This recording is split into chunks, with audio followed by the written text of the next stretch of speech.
గత వైసీపీ ప్రభుత్వ హయాంలో తిరుమల శ్రీవారి ఆలయ పరకామణిలో జరిగిన దొంగతనం వాస్తవమేనని జనసేన పార్టీ నేత కిరణ్ రాయల్ అన్నారు. దొంగతనం చేసిన రవికుమార్ దగ్గర నుంచి డబ్బులు వసూలు చేసిన వారిని ఏమనాలని ఆయన ప్రశ్నించారు. ఈ దొంగతనం వెనుక మాజీ టీటీడీ చైర్మన్ బోమన కరుణాకర్ రెడ్డి ఉన్నారని ఆయన ఆరోపించారు.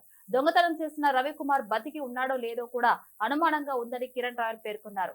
రవికుమార్ బయటకు వస్తే అసలు భాగవతం మొత్తం బయటపడుతుందని ఆయన చెప్పారు. బోమన అసలు భాగవతం త్వరలోనే బయటపడుతుందని కిరణ్ రాయల్ హెచ్చరించారు. ఏ తప్పు చేయలేదని కరుణాకర్ రెడ్డి చెప్పినంత మాత్రాన ప్రజలు నమ్మరు అని ఆయన స్పష్టం చేశారు. మేము పోరాటం చేశాం, కేసులు పెట్టుకున్నాం, జైలుకి వెళ్ళాం. ఆ రోజు తిరుమల తిరుపతి దేవస్థానం అధికారి ఎవరైతే రెడ్డి గారు ఉన్నారో ఆయన మేము ఏం మాట్లాడినా కూడా, భక్తుల కోసం మాట్లాడినా కూడా మా మీద కేసులు పెట్టిన రోజులు ఉన్నాయి.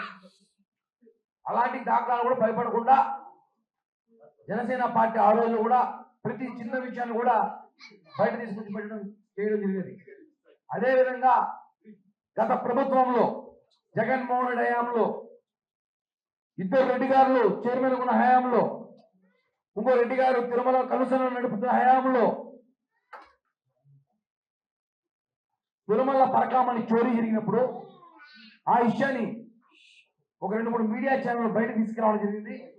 అప్పుడు కూడా మొట్టమొదటిగా మాట్లాడిన వ్యక్తులు ఎవరు ఉన్నారంటే జనసేన పార్టీ మాత్రమే. ఆ రోజు కూడా మేము ఆ రోజు మాట్లాడినప్పుడు ఆ రోజున్న మీడియా ప్రతినిధి పైన కేసులు పెట్టారు, బెదిరించారు, మా మీద కేసులు పెట్టారు, మమ్మల్ని బెదిరించారు, అన్ని చేశారు. కానీ వెంకటేశ్వర స్వామి బెదిరించలేం కదా. మమ్మల్ని బెదిరించి భయపెట్టారు చేయొచ్చు, కానీ వెంకటేశ్వర స్వామి దగ్గర ఎవరు లెక్కలు